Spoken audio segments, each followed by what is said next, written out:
At 4:30 in the afternoon, when Officer David Delinko normally got off work, his desk was still piled high with paperwork. He had lots of forms to fill out and reports to complete about what had happened to his patrol car. He kept writing till his wrist began to ache, and at 6 he finally called it quits. The motor pool was only a few blocks away, but the rain was pouring down when Officer Delinko warily came out of the headquarters building. He didn't want his uniform to get drenched, so he waited under the eaves, directly beneath the capital P in Coconut Cove Public Safety Department. Lots of cities had started referring to their police forces as public safety departments, a phrase intended to promote a softer, friendlier image. Like most officers, David Delinko thought the name change was pointless. A cop was a cop, period. In an emergency, nobody ever yelled, "Quick, call the public safety department." "Call the police" is what they always shouted, and always would. David Delinko was proud to be a policeman. His father had been a robbery detective in Cleveland, Ohio, and his older brother was a homicide detective in Fort Lauderdale. And a detective is what David Delinko fervently wanted to be someday. That day, he realized, sadly, was probably further in the future than ever, thanks to the vandals at the Pancake House construction site. Officer Delinko was mulling his situation, watching the rain stream down, when a lightning bolt zapped a utility pole at the end of the street. Briskly, he retreated into the lobby of the headquarters building, where the ceiling lights quickly flickered and faded out. "Ah, shoot," Officer Delinko grumbled to himself. There was nothing to do but wait for the storm to pass. He couldn't stop thinking about the bizarre incidents at Mother Paula's property.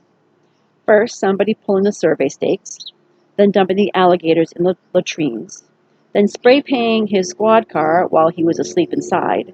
That was the work of the bold and defiant perpetrators. Immature, certainly, but still bold. In Officer Delinko's experience, kids weren't usually so persistent or so daring. In typical cases of juvenile vandalism, the crimes could be traced to a group of youngsters, each trying to outdo the other for thrills. But this wasn't a typical case, Officer Delinko thought. Possibly it was the work of just one person with a grudge or a mission. After a while, the squall began to subside, and the thunderclouds scudded away from the center of town. Officer Delinko covered his head with a newspaper and made a dash for the motor pool yard. His hand-shined shoes were squirting water by the time he got there. The Crown Victoria looked as good as new, sat outside the locked gate. Officer Delinko had asked the garage chief to hide the car keys in the gas cap, but instead they were inserted into the ignition, visible to anyone strolling by. The garage chief believed nobody was loony enough to steal a marked police car. Officer Delinko started up the car and headed for his apartment.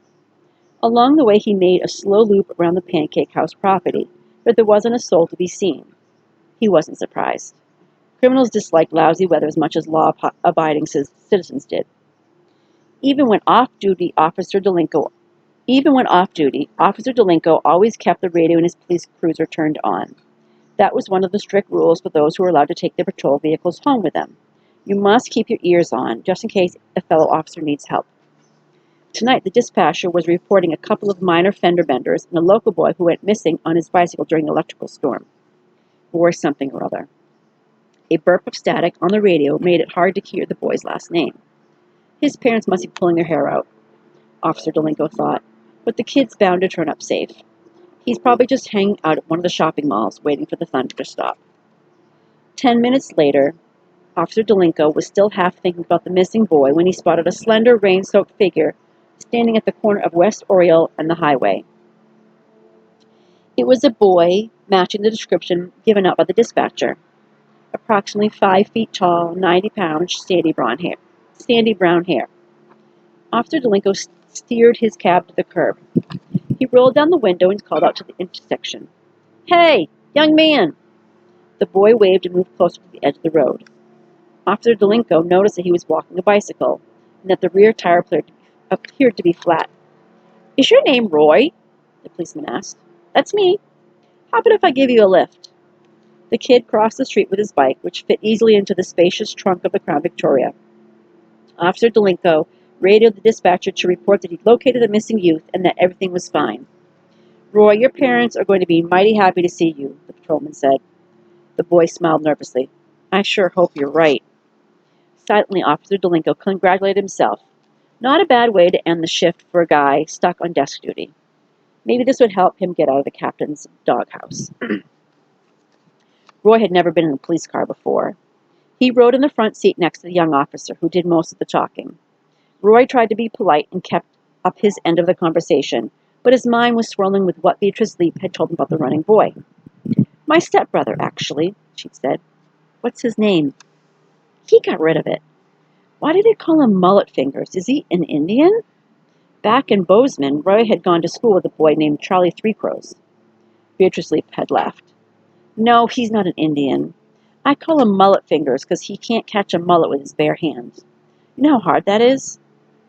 A mullet was a slippery, free-jumping bait fish that traveled in schools of hundreds. The bay near Coconut Cove was full of them in the spring. Throwing a cast net was the customary method of capture. "Why doesn't he live at home?" Roy had asked Beatrice. "Long story. Plus, none of your business." "What about school?" "My brother got shipped off to a special school. He lasted 2 whole days before he ran away. Then he hitchhiked back all the way from Mobile, Alabama." "What about your parents?" "They don't know he's here, and I'm not going to tell them. Nobody's going to tell. You understand?" Roy had solemnly given his word. After they sneaked out of the junkyard, Beatrice Leap had given Roy a peanut butter cookie, which he gobbled hungrily. Considering the circumstances, it was the best tasting cookie he had ever eaten. Beatrice had asked how he planned to explain his whereabouts to his mother and father, and Roy had admitted he hadn't figured that out yet. Then Beatrice had performed an astounding feat.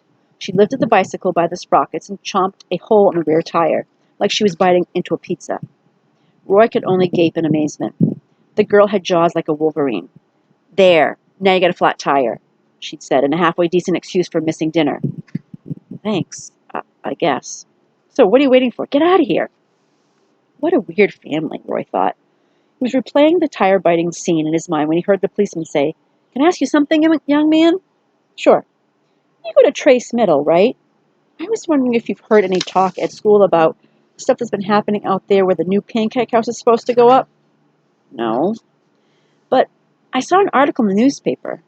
The officer shifted uneasily. "About the alligators," Roy added, "and the police car getting spray painted."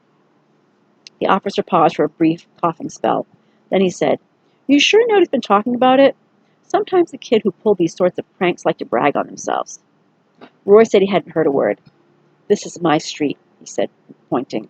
"We're the sixth house on the left." The policeman wheeled into the Everhart's driveway and braked to a stop. "Roy, could I ask you a favor?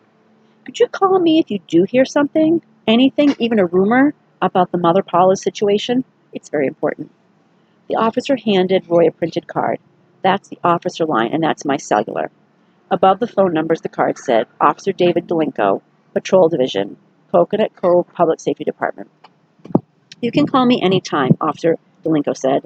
"Just keep your eyes and your ears open, okay?" "Right," Roy said, not too eagerly. The policeman was asking him to be an informant, a snitch of his own classmates. It seemed like a steep price to pay for a ride home. Not that Roy wasn't appreciative, but he didn't feel like he owed the officer anything beside a sincere thank you. Wasn't it part of a policeman's job to help people? Roy got out of the car and waved to his parents, who were standing on the front steps. Officer Delinko removed Roy's bicycle from the trunk and set it upright on its kickstand. "There you go," he said. "Thanks," said Roy. "They'll patch that tire for you at the Exxon. Was it a nail that got you?" "Something like that." Roy's father came up and thanked the policeman for bringing his son home. Roy overheard the 2 men exchanging law enforcement chit-chat, so Roy figured his father had told the officer he worked for the Justice Department. When Mr. Everhart went to put Roy's bicycle in the garage, Officer Delinko lowered his voice and said, "Hey, young man." "What now?" Roy thought. "Think your dad would mind writing a letter to the police chief? Or even to my sergeant? No biggie, just a nice note about what happened tonight. Something that they could put in my permanent file." Officer Delinko said, "Just the little things help. They really do. They add up." Roy nodded in a non-committal way. "I'll ask him." "Terrific. You're a solid young fellow." Officer Delinko got back in his car. Mrs. Everhart, who had gone inside to get a towel, came up and pumped the patrolman's hand. "We were worried out of our minds. Thank you so much." "Oh, it was nothing." Officer Delinko shot a wink at Roy. "You've restored my faith in the police," Roy's mother went on.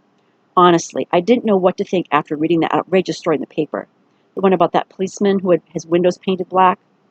It was Roy's impression that the Officer Delinko suddenly looked queasy.